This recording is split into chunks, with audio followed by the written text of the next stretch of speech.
নমস্কার আমার প্রিয় বন্ধুরা, আজকাল কি আপনি প্রায়ই শুনছেন অমুক হঠাৎ স্ট্রোক করলেন, বয়স 40-এর নিচে কিন্তু তবুও স্ট্রোক? এই প্রশ্নটা এখন সবার মুখে মুখে। আজ আমরা জানব স্ট্রোকের প্রকৃত কারণ এবং কেন এটা আজকাল অল্প বয়সীদের মধ্যেও মারাত্মক আকার নিচ্ছে। চলুন জানতে শুরু করি। 1. স্ট্রোক হয় যখন মস্তিষ্কে রক্ত সরবরাহ বাধাগ্রস্ত হয়। 2. কখনো রক্তনালী ব্লক হয়ে যায়, ইসকেমিক স্ট্রোক। 3. কখনো রক্তনালী ফেটে যায়, হেমোরাজিক স্ট্রোক। 4. ফলে মস্তিষ্কের কোষে অক্সিজেন ও পুষ্টির অভাব ঘটে, আর তখনই ঘটে বিপদ। একটু মন দিয়ে শুনবেন কেন এত বেশি হচ্ছে। 1. অনিয়ন্ত্রিত উচ্চ রক্তচাপ, হাই বিপি। এটা স্ট্রোকের 1 নম্বর কারণ। অনেকেই জানেনই না যে তাদের বিপি বেশি। চিনি, অতিরিক্ত লবণ খাওয়া, স্ট্রেস আর ঘুম কম হলে বিপি বাড়ে। 2. অস্বাস্থ্যকর খাদ্যাভ্যাস, তেলে ভাজা, ফাস্ট ফুড, প্রসেসড খাবার, অতিরিক্ত লবণ সবই রক্তনালীতে চর্বি জমিয়ে দেয়। 3.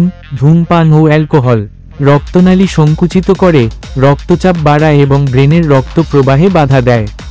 4. শারীরিক নিষ্ক্রিয়তা, অফিস চেয়ার, স্মার্টফোন জীবন মানেই কম হাঁটা, কম ব্যায়াম, এতে রক্ত চলাচল দুর্বল হয়। 5. মানসিক চাপ ও ঘুমের অভাব, দীর্ঘদিন মানসিক চাপ থাকলে হরমোনাল ভারসাম্য নষ্ট হয়, যা স্ট্রোকের ঝুঁকি বাড়ায়। 6. ডায়াবেটিস ও কোলেস্টেরল, ডায়াবেটিস ও উচ্চ কোলেস্টেরল রক্তনালী ক্ষতিগ্রস্ত করে। আজকাল কিশোরদের মধ্যেও টাইপ 2 ডায়াবেটিস দেখা যাচ্ছে। 7.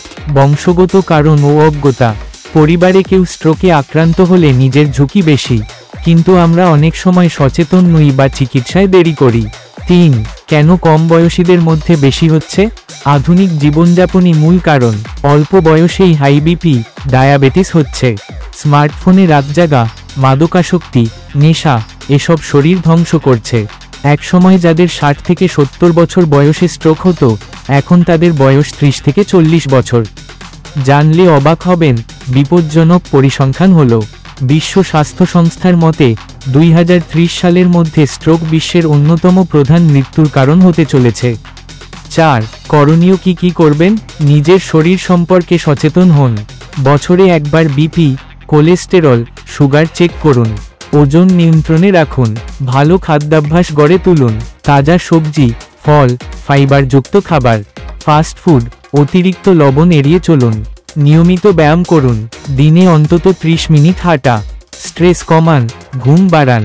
মেডিটেশন, গান, পরিবারে সময় কাটান। ধূমপান ও মদ থেকে দূরে থাকুন। স্ট্রোকের